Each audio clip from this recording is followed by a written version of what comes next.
Good morning mga kaibigan, mga kalingap. Narito na naman tayo sa ating YouTube channel at gagawa tayo ng panibagong reaction video. At dito sa reaction video natin mga kaibigan, mga kalingap, ay tatalakayin natin itong si Kindred TV at itong nanay ni Rose Ann at ganoon din po kay Hayat Zamora mga kaibigan, mga kalingap. Yan po ang ating topic for today. Pero bago yan, i-shout out muna kay Kuya Bal Santos Matubang, Kalingap Rob and Atid, at sa lahat ng ating mga viewers, Gisa Bicolana at TV Considerate and Ma'am Mystica Yons. Mega love shout out po sa inyo at ganoon din po kay Miss Gingging Vlog 1991. Shout out po sa inyong lahat. So ito na nga mga kaibigan, kasi alam natin na medyo matindi ang nagiging awayan itong si Kindred TV and Hayat Zamora. Alam natin yan upang mga nakaraang araw na pumunta dito si Kindred TV ay talagang meron silang alitan. At kahit noong nandun pa yan mga kaibigan sa Kalingap, itong si Hayat ay meron na talaga silang alitan ni Kindred TV at hindi natin alam kung ano yung kanilang pinagmulan. Hindi natin alam kung ano yung kanilang pinagsimulan ng away, basta't nalaman na lang natin is magkaaway na yung dalawa. So hindi na natin pakikialaman yun mga kaibigan, mga kalingap. Pero dito sa ginawa uling reaction video ni Kindred TV kay Hayat Zamora ay napanood natin mga kaibigan na parang may sinasabi doon si Hayat Zamora sa nanay ni Rose Ann. Alam natin mga kaibigan, mga kalingap, itong nanay ni Rose Ann ay talagang masasabi natin na talagang legit viewers ito ng Kalingap. At shout out kay Nanay Nora na talagang kahit anong mga video natin, kahit saan tayo pumunta or kay Kuya Bal ay nanonood po yan, kasi yan po yung aliwan nung matanda na manood dito sa Kalingap.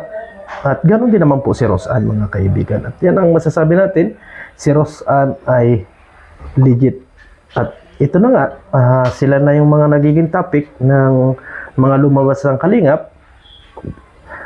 Totally bawal nga ito na gumawa tayo ng reaction sa kanila, pero andyan sa video na ipi-play natin mga kaibigan, mga Kalingap, ay yung video ni Kindred TV. Yan po yung ating gagawa ng reaction video. Pero bago natin i-play yan mga kaibigan, mga Kalingap, update tayo sa Jomcar. Ito po yung mga request ng mga viewers natin at saka ng ibang mga nag-aano dyan, nakausapin natin si Nanay Cynthia at puntahan natin, alamin natin kung ano yung katotohanan. Totally napatotohanan na natin yung mga bagay-bagay at marami na rin namang mga iba't ibang basher ang hindi na rin nakikialam. At alam natin mga kaibigan, mga Kalingap, na hindi na ganun hindi na ganoon kadami ang basher ni Carla. Pero mas marami, mayroon pa rin ilan-ilan na talagang ipinopost na tayo ay pumunta doon mga kaibigan, mga Kalingap, at kausapin itong nanay ni Carla. Ang akin kasi dito mga kaibigan, kaya hindi na natin napuntahan, kasi nga yung mga basher at saka yung problema noong pamilya about doon sa mga tita, ang may nalaman tayo na nag-concede na yung tita. Hindi na nila ibaba si Carla, hayaan na lang nila kung ano man yung nangyayari at hindi na rin magbibigay ng impormasyon dito kay Nihan. Ito namang si Nihan mga kaibigan, mga Kalingap, nag-concede na din. Ayaw na niyang makialam sa mga ganito garini. Ang sabi nga ni Nihan, bahala na ang lahat. Kasi ibig sabihin, nabiktuhan na rin siya sa mga nambaba sa kanya at hindi rin niya sigurado kung ano pa ang status ng Jomcar. Diba? Kasi nga kagabi, naipalawanag natin sa ating live sa isang ating small YouTube channel ang ginawang reaction nila about nga dito sa Jomcar na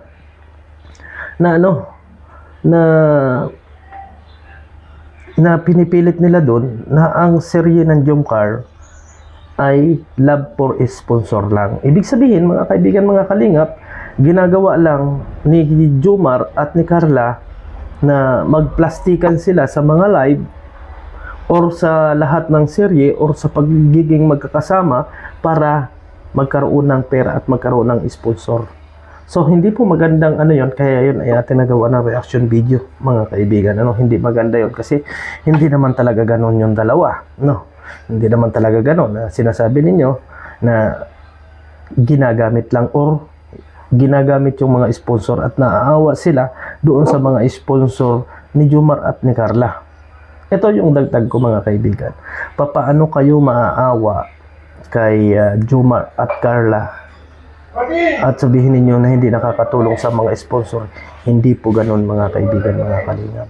Kaya panoorin na muna natin ang video ito mga kaibigan para sa ganun makagawa tayo ng reaction video. Siguro mamaya ulit sa live itutuloy natin kung meron pa dapat tayong ituloy sa Jomcar para sa ganun ay malaman natin kung ano ang katotohanan. At ito mamaya lang ay ongoing tayo papunta sa bahay ni Carla doon sa Tarong. So tara na mga kaibigan, mga kalingap, panoorin na natin ang video ni Kindred TV. Hindi ka matutuwa. Nanay? Minsan kasi nanay din, prino-prino din sa mga sasabihin. Nanay? Dahil pag si Roseanne siguro ang sinabi o ginawa ng mga ganon, sorry sa salita na to, baka lalo tayong mabuktot. Bagay sa kanya, si lalim ng dagat, si Submarino. Yan na nga, tinapon ko na. Oy, ate ko, kita mo to, Hayat? Anong kinalaman? Anong kinalaman nung nanay ni Roseanne dyan sa live mo? Anong kinalaman sa nanay ni Roseanne dyan sa live mo, Nanay Nura? Anong kinalaman? Natanong ko lang. Alam ko na trigger ka sa mga sinasabi ng nanay ni Roseanne tungkol doon sa tulpuhan. Pero bakit kailangan mong sabihin na mas bagay sa'yo, mas okay sa'yo na tawaging buktot? So huwag ka sanang mahulog sa hagdan at mabalian ka din ng spinal cord, mabuktot ka din, maranasan mo yung karamdaman ng nanay ni Roseanne. Maitim pa naman ang dila ko. Crispy.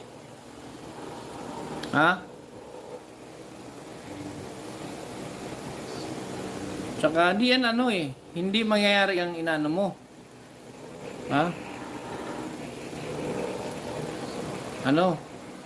Hayat, akala ko ba may respeto ka? Akala ko ba may pinag-aralan ka? Hayat, akala ko ba may pinag-aralan ka? Bakit nang lait ka ng PWD? Akala ko ba mataas ang respeto mo dyan? Doon ako napakomment, grabe ang yawak, murag demonya. Diba?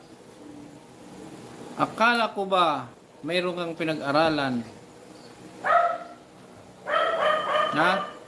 Sukdulan na yung mga kabubuhan ninyo, kasakiman ninyo, kasamaan ninyo, sukdulan na yan.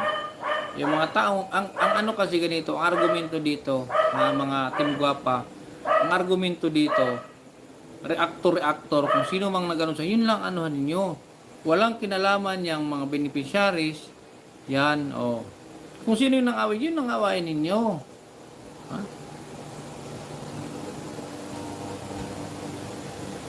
Ito si daig panganto, mas daig, masahol ka pa sa buktot. Yung isip mo ang buktot, tayat sa muras. Kaya nga napagsabihan ko kayong mga siraang ulo Oy, yan, salamat. Salamat sa 19.99 pound. Grabe. Takuni. Salamat. Takuni. Ning Morales, shout out. Huwag ka sanang mahulog sa hagdan at magabali ka ng tadyang. Ingatan mo ang iyong hakbang-hakbang kung saan ka maglalakad. Baka mamaya, pag ikay nagkaganyan, iwanan ka nung amo mong Arabo na inasawa mo.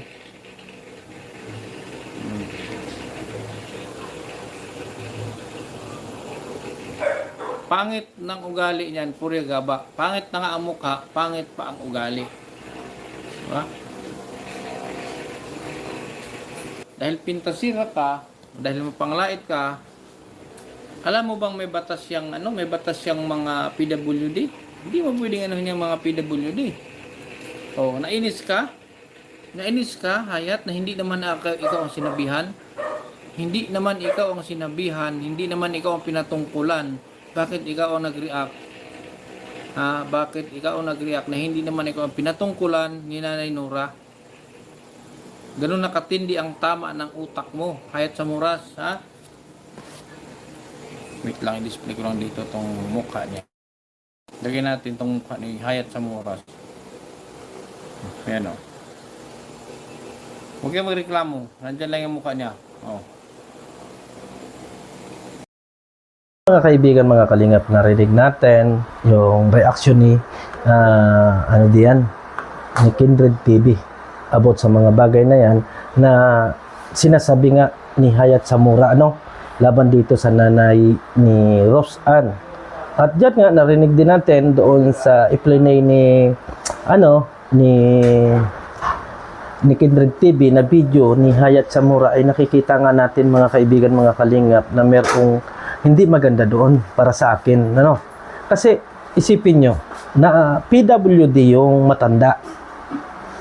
Oo nga, andun na tayo sa punto na may nasabi siya about doon sa tulpuhan, pero dapat doon tayo nag-focus, hindi doon sa may buktot-buktot pang nangyayari. Ibig sabihin, sabi nga ni Kindred TV dyan, mga kaibigan, mga kalingap, ay dapat nag-focus about doon sa issue. Or kung sino man yung nang-away sa kanya, ayun ang awayin niya.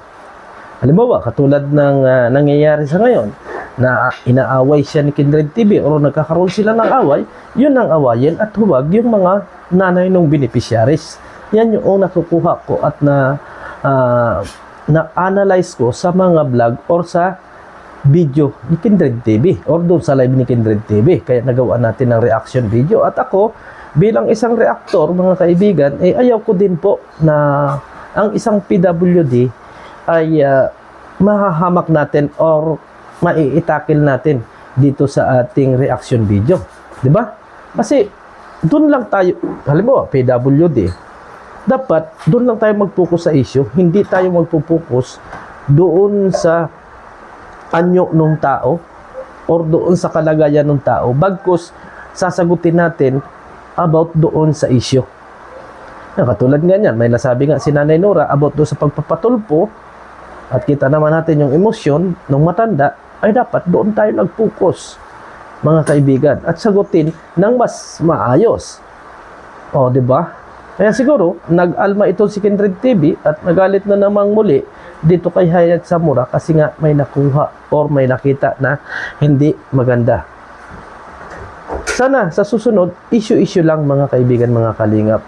Para naman sa ganon, hindi tayo mabutasan at hindi tayo masabihan na hindi maganda ng ating kapwa. Siguro hanggang dito na lang ang ating reaction video. Maraming salamat and God bless sa ating lahat.